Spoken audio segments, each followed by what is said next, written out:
अस्सलाम वालेकुम नाज़रीन, आप देख रहे हैं नसीम ज़हरा टेट। आज हम बात करेंगे कि PMLN का क्या मौक़िफ़ है, शिकायत क्या हैं, तरजीहात क्या है, पैगाम क्या है। इस पर बात करने के लिए हमने स्टूडियो में दावत the former prime minister of Pakistan Shahid Khaqan Abbasi साहब।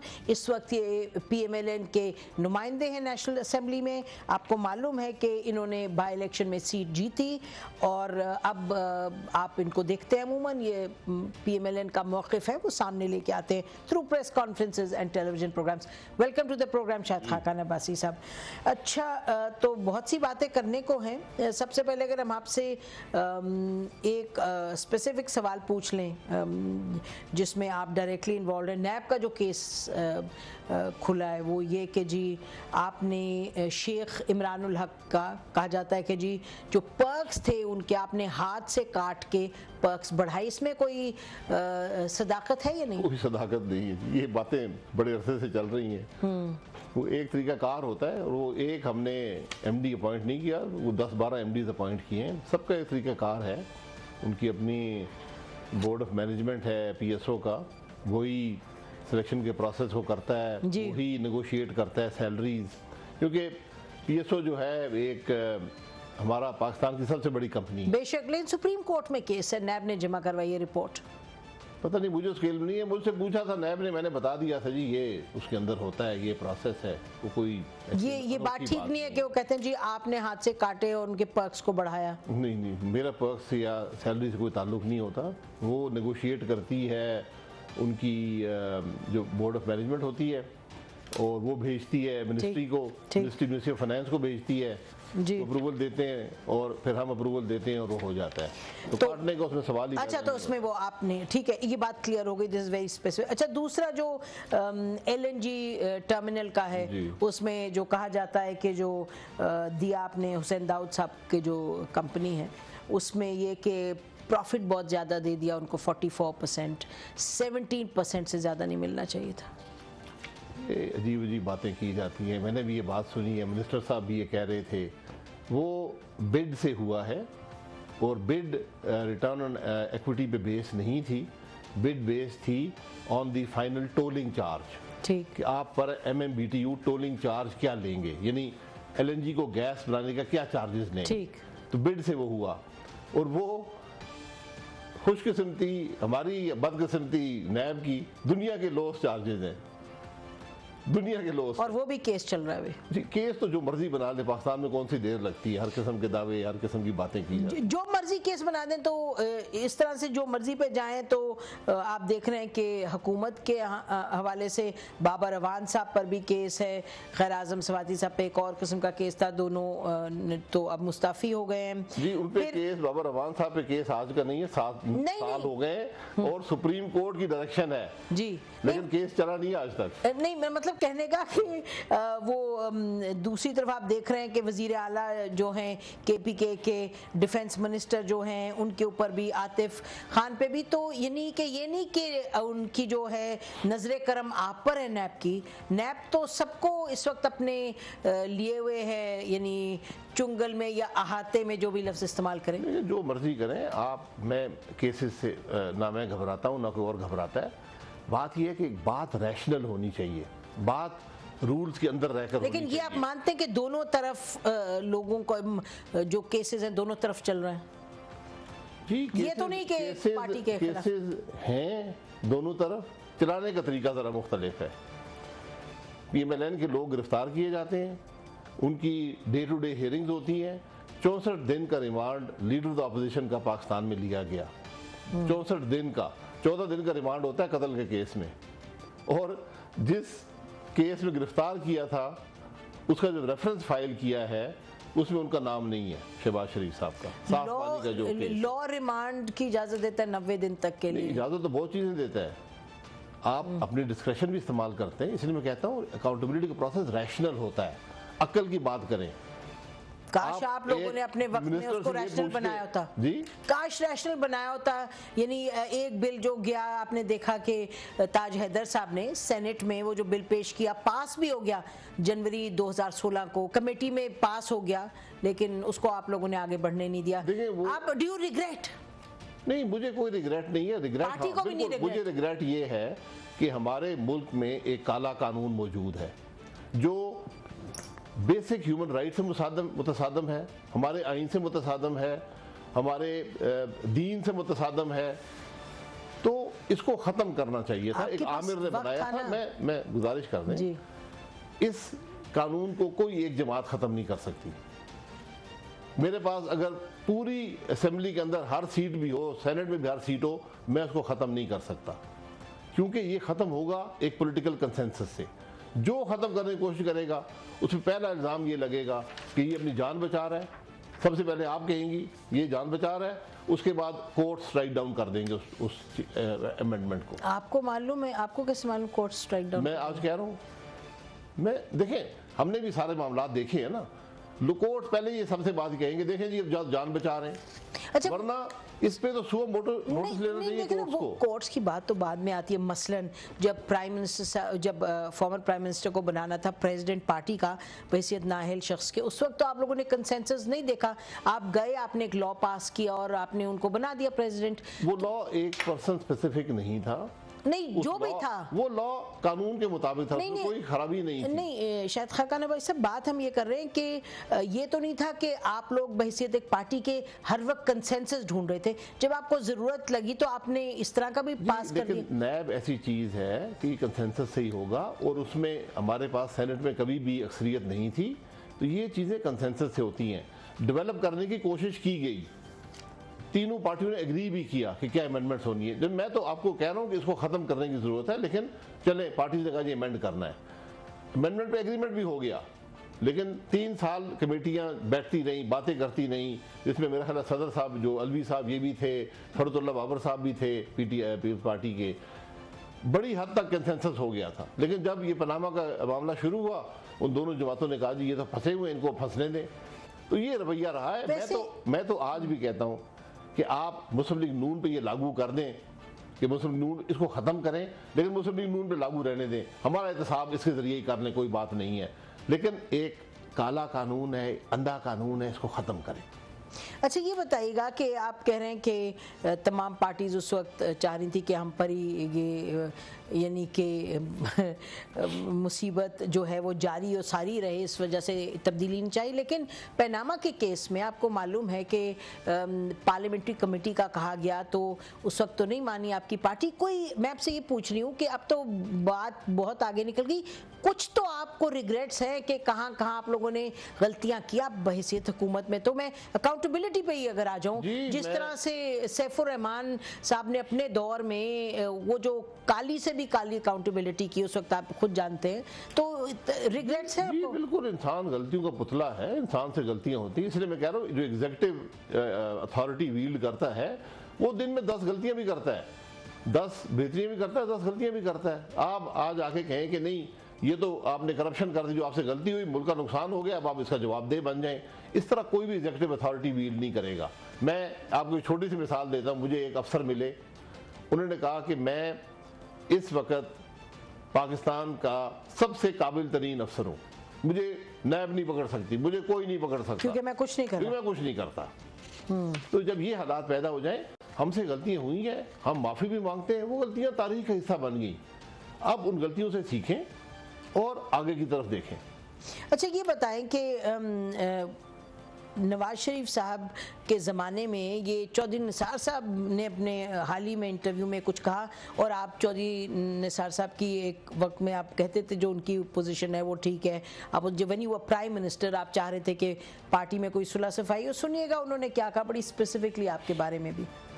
शायद खाकान अब्बासी ने मेरे से बात की, उन्होंने कहा कि जो कुछ आप कहते हैं हम सबका यही मौकफ है, हमें जो सीनियर सियासी अरकान है, तो मैं चाहता हूं कि एक मीटिंग हो, अगर आप चाहते हैं तो आप पीएम सेक्रेटरीट नहीं आना चाहते तो मैं पंजाब हाउस आने के लिए तैयार हूं और हम मीटिंग वहां कर लेते हैं कि अच्छे अंदाज से ये एक माजदाराई के चुंगल से निकलकर हम मामलात को आगे लेके जाएं। तो हम सब मियां साहब के पास जाते हैं, from Shahid Khaqan Abbasi as prime minister to every senior member, जिसमें शहबाज शरीफ साहब भी शामिल थे। वो मीटिंग बड़ी अच्छी हुई। आखिर में मियां साहब ने एक इनकलाबी वहां बिठाया हुआ और उसने जो कुछ कहा that took over the entire meeting, he prevailed. मैं देखें जो निसार साहब मेरे पुराने दोस्त भी हैं, भाई भी हैं, बात ये है, परवेज रशीद साहब की बात ये देखें, ये एक वाक़े का जिक्र कर रहे हैं। मैंने एक नहीं, मैंने बहुत सी कोशिशें की, मैं उनके पास किया, मैंने कहा चौधरी साहब जो आप कर रहे हैं ये ना पार्टी के मुफाद में ना आपके मुफाद में है। ये जो बातें होती हैं ये दो अशखास बैठे होते हैं, उनके दरमियान होती है, ये पब्लिक के सामने लेकिन नहीं ये तो बड़ी मीटिंग की बात मीटिंग हमने मीटिंग की, मैं इसलिए कहा, मैं कहा आप आएँ, आप बैठें, आप बताएं क्या मसाइल हैं, क्या आपका मौकफ है, क्या आप चाहते हैं। सारे का एक मौकफ होता है, मेरा भी एक मौकफ है, ठीक, बेशक, ठीक है ना। बेशक। तो वहां पे कोई इनकलाबी नहीं, अगर हम 6 या 7 या 8 आदमी बैठे थे तो एक हर आदमी को राय का इजहार करने का हक हासिल है। तो मियाँ साहब ने किसी को वहां नहीं बैठाया, मियाँ साहब को उस मीटिंग का कोई इल्म नहीं था, मैंने उनसे नहीं पूछा कि हमने ये मीटिंग करनी है। हम जो MNAs थे हम आपस में बैठे, मैं वज़ीर आज़म था, बाकी कुछ वजीर थे, कुछ नहीं थे, हम बैठे, हमने डिस्कस किया कि यार जो सूरत हाल है मुल्क की कैसे हल हो सकती है। हर एक का मौक़िफ़ उसमें था, चौधरी साहब का मौक़िफ़ भी था। और मैं ये ज़रूर कहूँगा कि जो यानी उस मीटिंग से जो बात निकली थी वो दुरुस्त साबित हुई। ये जो फरमा रहे हैं, जो आपने इनको सुना है, ये तो कह रहे हैं कि उसमें सबका मौक़िफ़ एक था सिवाय एक शख्स के जिनको इनकलाबी कह रहे हैं। परवेज रशीद साहब की बात करें, बहुत से होते हैं, उसके बाद बहुत सी और मीटिंग्स हुई हैं, वहाँ पर इजहार हुआ है, हर किस्म का मौक़िफ़ का इजहार हुआ है।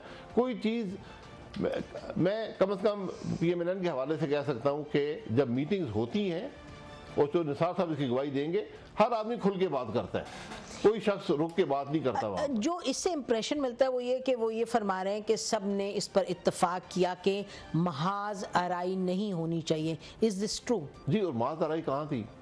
मतलब कि जो मियाँ साहब, महाज आराई नहीं होनी चाहिए, लेकिन जमात का एक मौक़िफ़ है, वो तो बयान होना चाहिए ना। जो जमात के साथ हो रहा है हम उसको भी बयान करना छोड़ दें। अभी आपने फरमाया कि जो बात यहाँ से निकली वो सही साबित हुई, किस तरफ आपका इशारा है? नहीं, मैं जो हमारी खदशात थे कि जमात के साथ क्या हो रहा है, क्या होगा, वो सब चीज़ें इलेक्शन के बाद सही साबित हो रही हैं। इलेक्शन के बाद की बात आप करते हैं अगर, तो फवाद चौधरी साहब ने इंफॉर्मेशन मैंने से कुछ ही दिन पहले उन्होंने बात की, उन्होंने कहा 1 नहीं 2 नहीं 3 कंसेशंस दिए। पार्टी को सुनिएगा क्या कहते हैं। तीसरा मामला आया है पब्लिक अकाउंट्स कमेटी का, और हुकूमत ने एक बार फिर कंसेशन दी है। 100% ब्लैकमेल हो।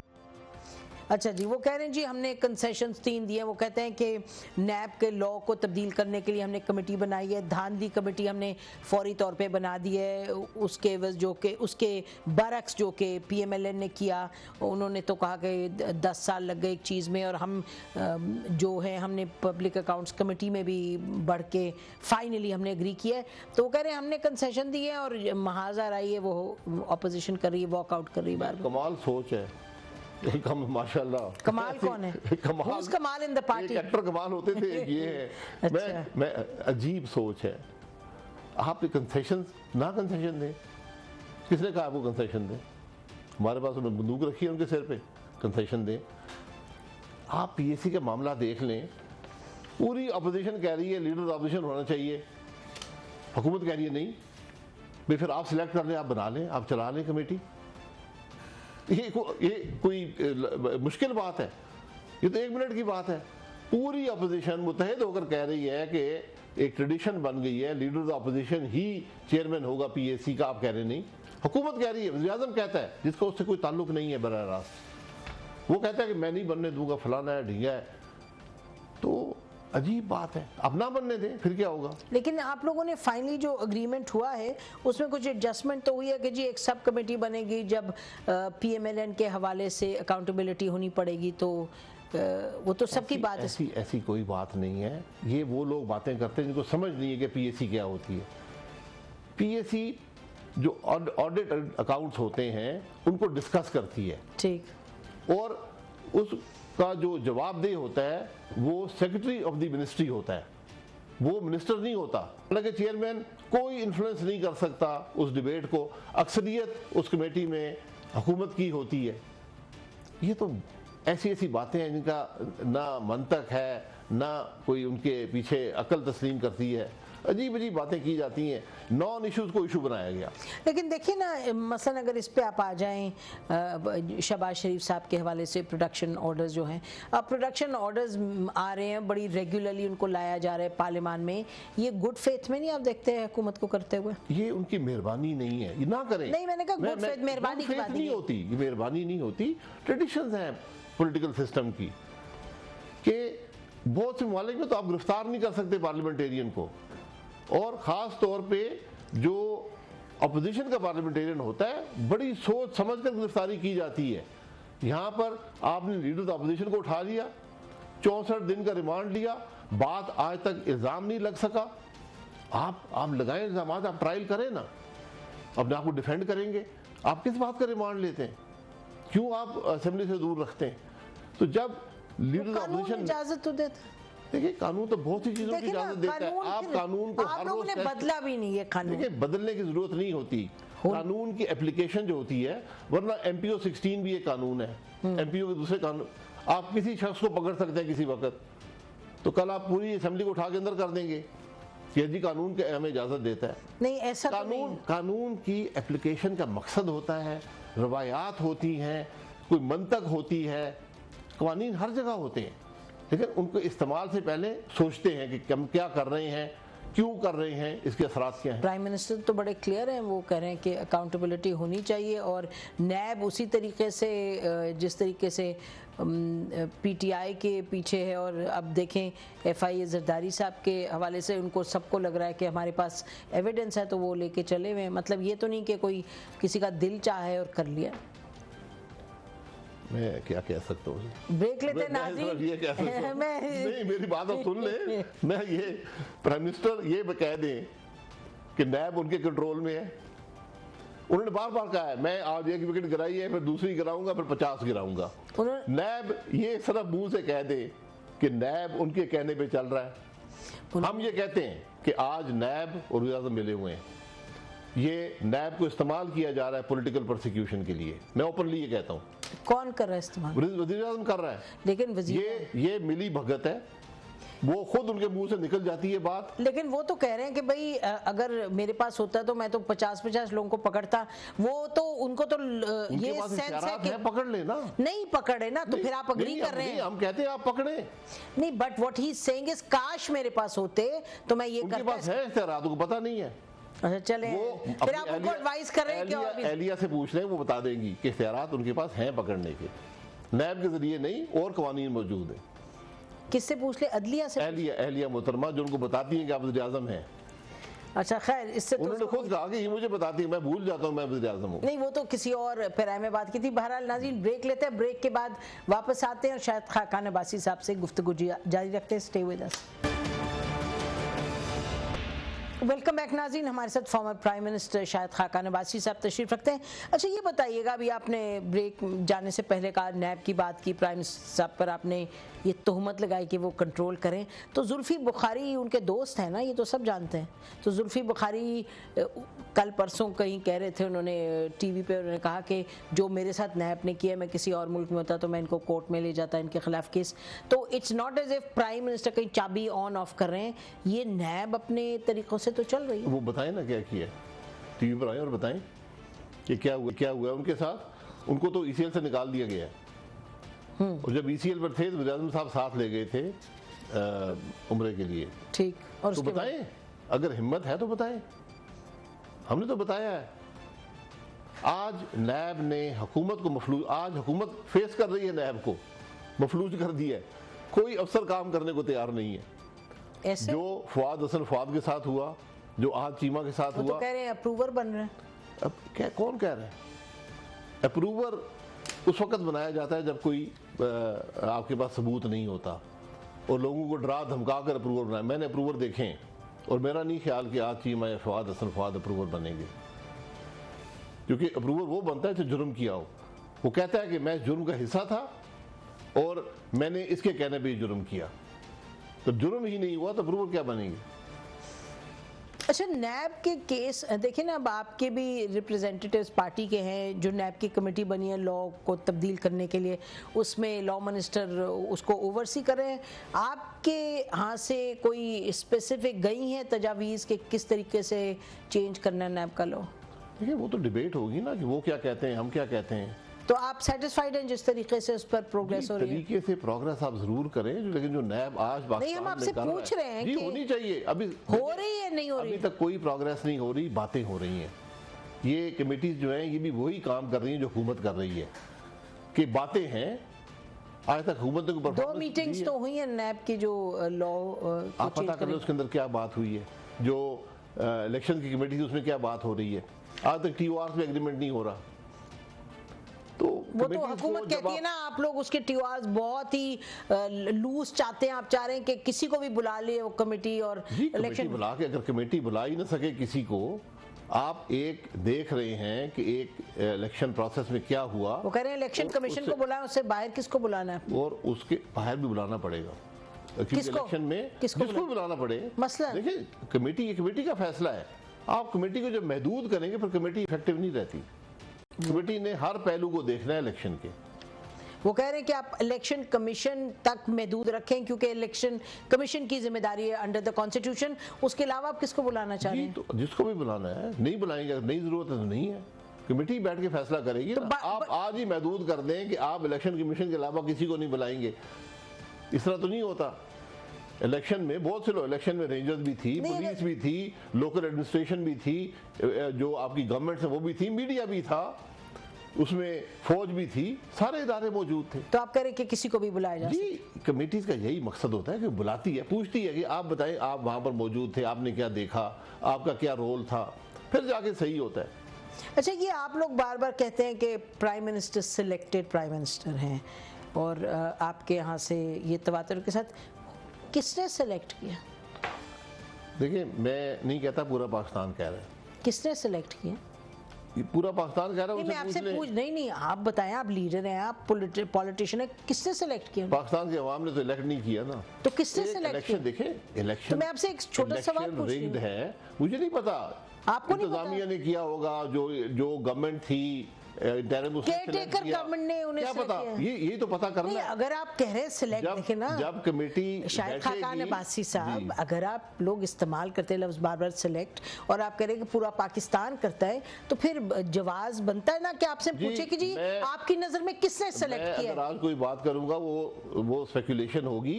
आप ये कमेटी का रिजल्ट आने दें, जब ये इन्वेस्टिगेट करेगी। तो रिजल्ट से पहले ही सिलेक्ट कह रहे हैं ना? नहीं, इलेक्शन में ही सिलेक्शन होती है ना। जब इलेक्शन ना रहे और सिलेक्शन बन जाए फिर ऐसे ही होता है। तो वो जब आपको इलेक्शन का पता जवाब नहीं देना चाह रहे, लगता है। नहीं, मैं स्पेकुलेशन नहीं करना चाह रहा, मैं किसी पर इल्जाम नहीं लगाना चाह रहा।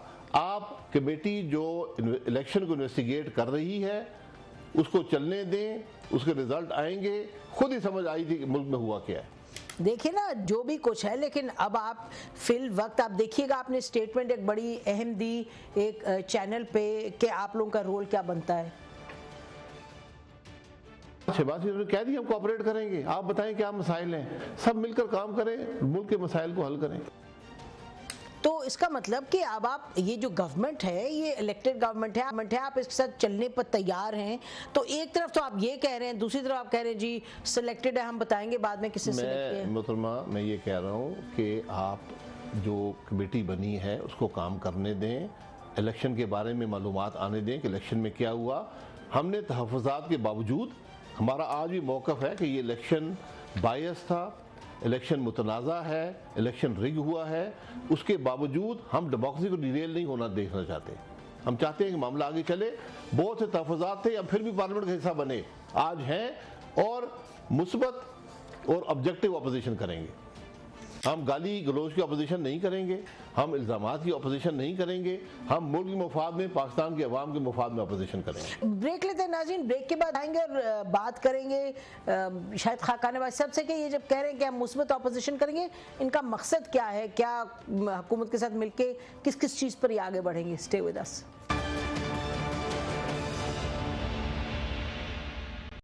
बैक नाज़रीन, शाहिद खाकान साहब हमारे साथ मौजूद है। ब्रेक पे जाने से पहले वो कहते हैं हम हुकूमत के साथ मिलकर काम करना चाहते हैं। अच्छा ये बताइएगा कि मसलन चार्टर ऑफ इकोनॉमी है, ये इसहाक डार साहब ने भी बात की, शौकत तरीन साहब ने भी इस पर बात की, तो और शहबाज शरीफ साहब ने भी अपोजिशन लीडर की हैसियत से बात की, तो ये क्या ये बस लफाजी है? What do you have in mind? नहीं, हुकूमत कॉन्फिडेंस में ले पार्लियामेंट को, तमाम जमातों को कि चैलेंजेस क्या हैं, सिर्फ इकॉनमी के नहीं, मुल्क को क्या चैलेंज दरपेश हैं, हम साथ मिलने चलने को तैयार हैं। कॉन्फिडेंस में लेने से क्या मतलब? आप कंसल्ट करते हैं ना, आप पूछते हैं, आप बताते हैं कि हमारी ये पॉलिसी, किसी फ्रेमवर्क में भी आप पार्लियामेंट्री कमेटीज इस्तेमाल कर लें, स्पेशल कमेटीज बना लें, एक जो भी एक आउटसाइड द पार्लियामेंट फॉर्मेट करना चाहते हैं, जो भी करना चाहते हैं, मकसद ये है कि आपकी पॉलिसीज वाज़ेह हों, आपकी पॉलिसीज को डिस्कस किया जाए और उसके मुताबिक चला जाए, क्योंकि सबसे बड़ी ज़रूरत मुल्क की स्टेबिलिटी ऑफ पॉलिसी होती है। हमारी हुकूमत की पॉलिसी थी या उन्होंने कहा सब गलत है और हम कुछ नहीं, अब आहिस्ता आहिस्ता वापस उन्हीं पॉलिसीज़ पर आ रहे हैं।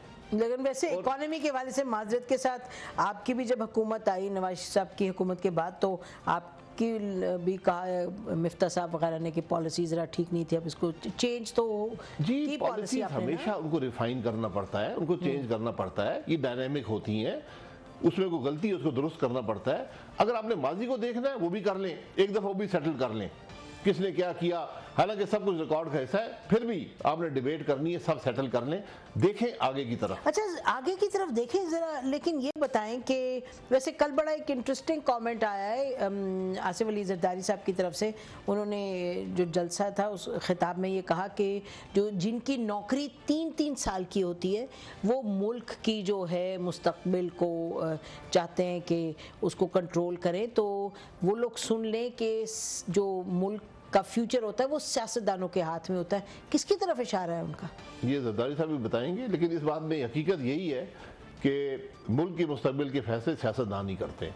साथ आप कह रहे हैं वही बताएंगे, साथ आप कह रहे हैं हकीकत यही है, तो नहीं, हकीकत ये है कि मुल्क के फैसले सियासतदान ही करते हैं जो सियासत में रहते हैं, चाहे असेंबली में हो ना हो।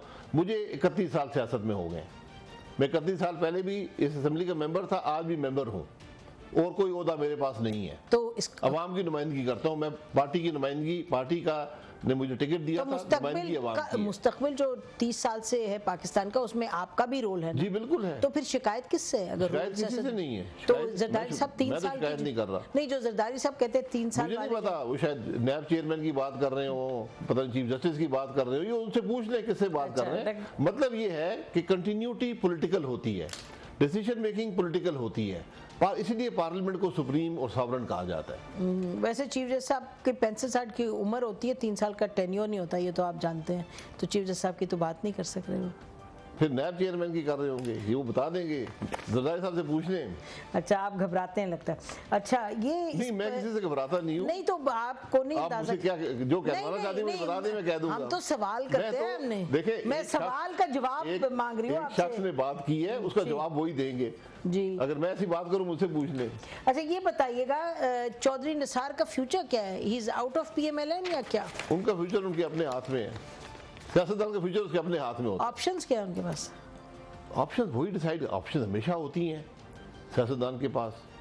आप जिस पार्टी में रहें उसमें वापस उसमें हैं, अगर वो कह रहे हैं मैं हूँ तो फिर उसमें शामिल होके उसमें हिस्सा ले, उस पार्टी में किसी और जमात में भी जा सकते हैं, इंडिपेंडेंट भी रह सकते हैं, सियासत छोड़ भी सकते हैं। सियासत एक वॉलंटरी एक्ट होता है, इसमें कोई कंपल्शन नहीं होती। ये बताइए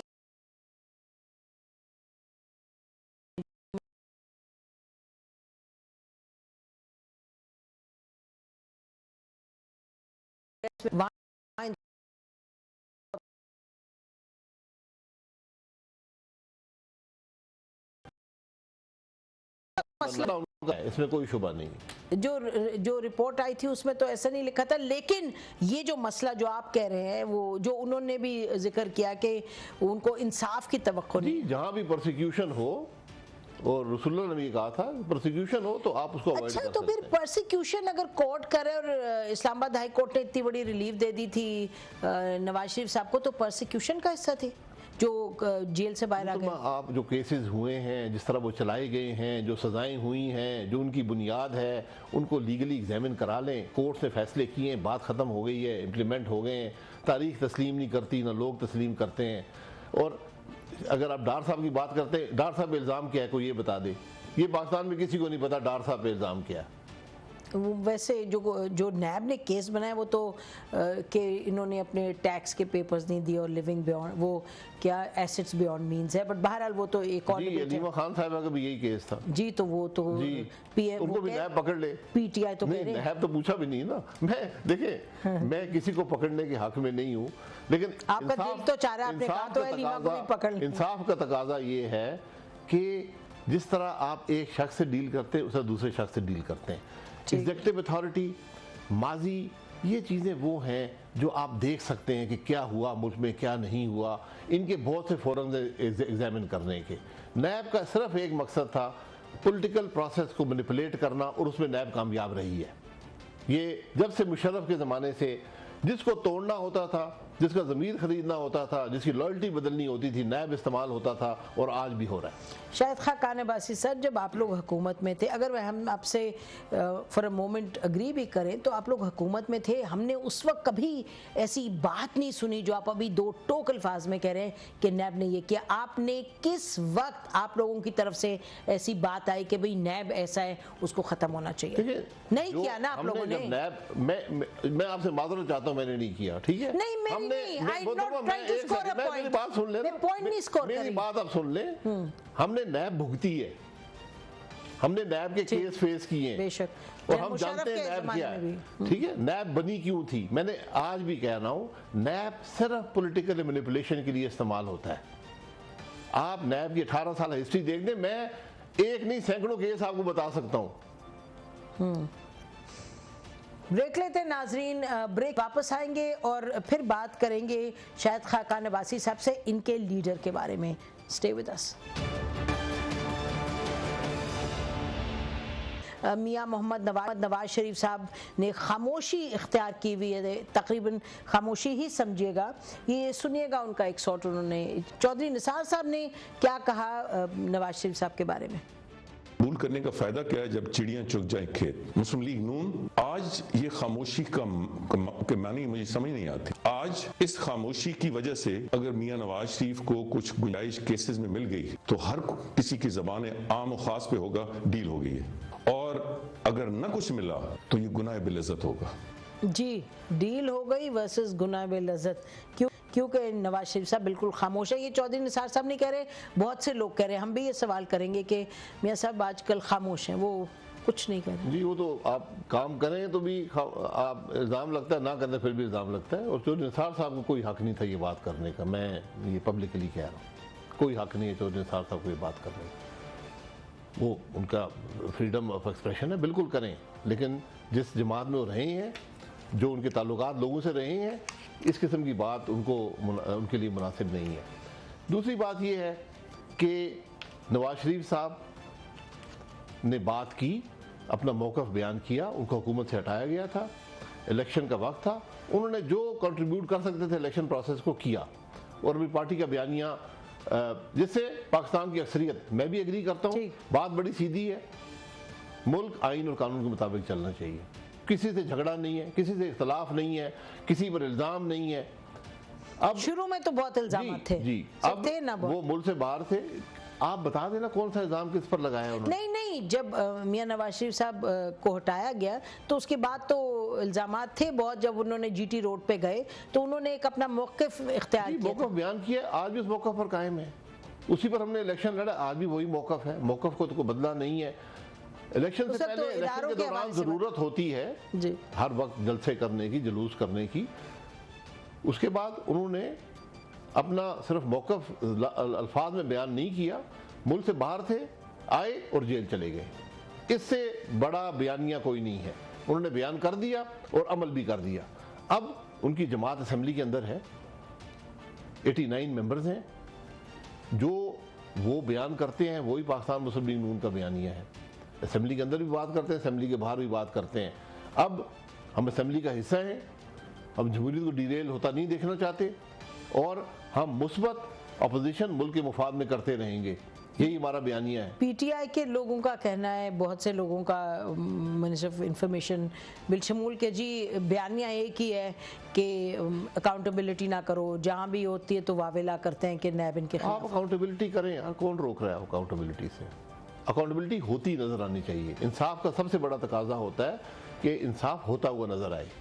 अब क्या नैब इंसाफ कर सकता है? मेरी नज़र में नैब इंसाफ नहीं कर सकता, क्योंकि जो उसके तरीकाकार है, जो कवानीन है, जो उसका मकसद था, वही जमहूरियत और इंसाफ की नफी करता है। अच्छा, ये एनआरओ की जो बात करते हैं, और ये अभी मुराद सईद ने कह दिया, इनके मिनिस्टर ने, कि जी 7 लोग हैं, उसका आपकी तरफ से कोई रद्द-ए-अमल आया? बचगाना बातें हैं, वहीं कर दिया था। एनआरओ होता क्या है? मुराद सईद जैसे आदमी को एनआरओ देने का इख्तियार है? वज़ीर आज़म के पास है? ये पता कर ले। ये आप उठाते क्यों नहीं बात के? ये बेबुनियाद नहीं, देखिए ना, ये बड़ी बात वो बार बार कह रहे हैं, तो इसको कोई लीगल फोरम नहीं वहाँ उठाया जाए अगर आपको लगता है गलत है? पार्लियामेंट से भरा कोई नहीं होता। हमने ये कहा है कि आप बता दें किसने आपसे एनआरओ मांगा है। क्या मैं तो उससे भी आगे जाता हूँ, मैं कहता हूँ कि आपको एनआरओ देने का इख्तियार है। मुराद सईद तो छोड़े, वज़ीर आज़म को एनआरओ देने का इख्तियार है। ये बचगाना अमकाना बातें, आगे बढ़ें, मुल्क के मसाइल को देखें, उनको हल करने की कोशिश करें। हमजा शहबाज जा रहे थे और उनको रोका गया। अच्छा, और जब लोग कहते हैं कि जी तनकीद करते हैं क्यों उनको रोका गया, तो फिर ये कहा जाता है कि उनके भाई जो हैं सलमान, वो चले गए और वापस नहीं आए। तो ये एक सवाल तो उठता है ये कि भाई ये why did he go and he is not coming. आप ईसीएल पे डाल देते ना। वो उनके भाई जो हैं वो किसी हुकूमत का हिस्सा नहीं रहे, ना वो पॉलिटिकल प्रोसेस में है, ना वो एमपी हैं। नैब ने उनको बुलाया नहीं था? नहीं, नैब तो जिसको बुला सकता है, वो जब आएंगे तो नैब के सामने पेश हो जाएंगे। और शहबाज शरीफ साहब के जो दामाद हैं वो भी चले गए हुए हैं, वो भी नहीं आए, उनको भी नैब ने बुलाया। वो उनको जो भी तरीकाकार है उनको परसू कर लें। आप बता देते उनको, हमजा शहबाज को, कि आप ईसीएल पर नहीं जा सकते। उन्हें कहा जी को ब्लैक लिस्ट है, यानी एक सुपरा एक लिस्ट मौजूद है। लेकिन इंटीरियर मिनिस्ट्री ने कहा हमने तो किसी ईसीएल पे नहीं डाला उनको। जी, फिर रोका किसने है? क्या एफआईए इंटीरियर मिनिस्ट्री के नीचे नहीं है? एफआईए के एहलकार उनको पता नहीं है? यही तो बातें शक और शुबा पैदा करती हैं हुकूमत की नीयत के बारे में, जो कुछ मुल्क में हो रहा है, जो हम पुलिस स्टेट बनते जा रहे हैं। तो ये चीज़ें मुल्क की में जमहूरियत और पार्लियामेंट के लिए कुछ ज़्यादा मुझे अच्छी चीज़ें नज़र नहीं आती, अच्छे मामलात नहीं हैं। आपको ये पुलिस स्टेट बनती हुई नजर आ रही है? आप देख लें जिस तरह जो एक्शंस हो रहे हैं, जिस मुल्क में लीडर ऑफ द अपोजिशन को गिरफ्तार कर लिया जाए और किसी को पता ना हो। क्या मतलब किसी को किसने गिरफ्तार किया? आखिर कोई पूछने वाला तो है ना। आप बात करें शहबाज शरीफ साहब? जी, मैं शहबाज शरीफ साहब की बात कर रहा हूँ। पता तो है किसने गिरफ्तार किया, आपको पता भी है नैब का लॉ है जिसके तहत मेरे में लॉज मौजूद हैं। मैं यही कह रहा हूँ, क्यों गिरफ्तार किया, किस आज तक इसका कोई पता नहीं है, कोई इल्जाम नहीं लगा। कोई कंपनीज हैं, कोई आशियाना, किसी 50 तो केसेस हैं। कोई इल्जाम लगा दें, आप लगाए ना, इल्जाम तो लगाए ना। आप गिरफ्तार पहले करते हैं, इल्जाम बाद में लगाते हैं, ये इंसाफ होता है? वैसे उसपे चीफ जस्टिस साहब भी आपका साथ देते हैं, वो भी कहते हैं पहले तो चीफ जस्टिस साहब सो मोटो नोटिस लें, नैब को बुला के समझाएं तुम कर क्या रहे हो। बुलाया था उन्होंने। पाकिस्तान की तारीख में एक दफा वली खान साहब को भुट्टो ने गिरफ्तार किया था चंद दिनों के लिए, और कभी अपोजिशन का लीडर गिरफ्तार नहीं होता। यहाँ ना इल्जाम है ना बात है। आप इसको मजाक समझते हैं कि आपने अपोजिशन लीडर उठा के अंदर कर दिया। एक नैब जिसको आप लोग काला कानून कहते हैं, वो कानून तो है बदकिस्मती से बार बार इसी पर, और आप कहते हैं जी माजर चाहते हैं। हम तो इसीलिए कहते हैं आप सियासतदानों के पास मौके थे कि इस तरह की चीजों को खत्म करें, ताकि सही किस्म की अकाउंटेबिलिटी होती है। मैंने आपको बताया है कि क्यों खत्म नहीं हुआ। आज भी वक्त है। कानून होने का ये मतलब नहीं है कि आप जिस तरह बांदर के हाथ में उस तरह दे दिया जाता है तो वो किसी की भी हजामत शुरू कर दे, इस तरह नहीं होता। कानून बांदर कौन है इधर? मैंने एक मिसाल दी है कि कानून मौजूद होते हैं, उसका ये मतलब नहीं है कि आप हर शख्स पे कानून लगाना शुरू कर दें। एफआईए का कानून मौजूद है, कल आपको पकड़ के ले जाएं कि जी हमारे पास कानून था, पकड़ के ले गए आपको। अकाउंटेबिलिटी भी होनी चाहिए, और अकाउंटेबिलिटी सबसे बड़ा हामी मैं हूँ। अकाउंटेबिलिटी होती है हुकूमत की। ठीक, हम 5 साल हुकूमत में रहे, मैं वज़ीर आज़म था, मुझसे शुरू करें, कहें कि आपने ये गलत किया है, ये करप्शन की है। तो आपको तो लेके तो गए नैब में अब के जी आपने ले जवाब जाए देने। ना, अगर मुझे इस बात में ले जाते हैं कि जी मैंने कोई MD PSO लगाया था, मैं हाजिर हूँ, मुझे पकड़ ले यार, अगर मैंने ये करप्शन किया है, मैं हाजिर हूँ। चलें देखते हैं। बात वो करें जो अकल तस्लीम करे, बात वो करें जिसमें कोई कानूनी हैसियत हो, जिसकी आप तो करें अकाउंटेबिलिटी। मुझसे शुरू करें, हमारी काबीना से शुरू करें, बताएं कौन सी करप्शन है, कौन से गलत फैसले ठीक। हुए हैं। देखते हैं आने वाले दिनों में, देखते हैं कि बात किस तरफ आगे बढ़ती है। बहुत शुक्रिया हमारे प्रोग्राम का। नाज़रीन, इसी पर आज का प्रोग्राम खत्म करते हैं। खुदा हाफिज।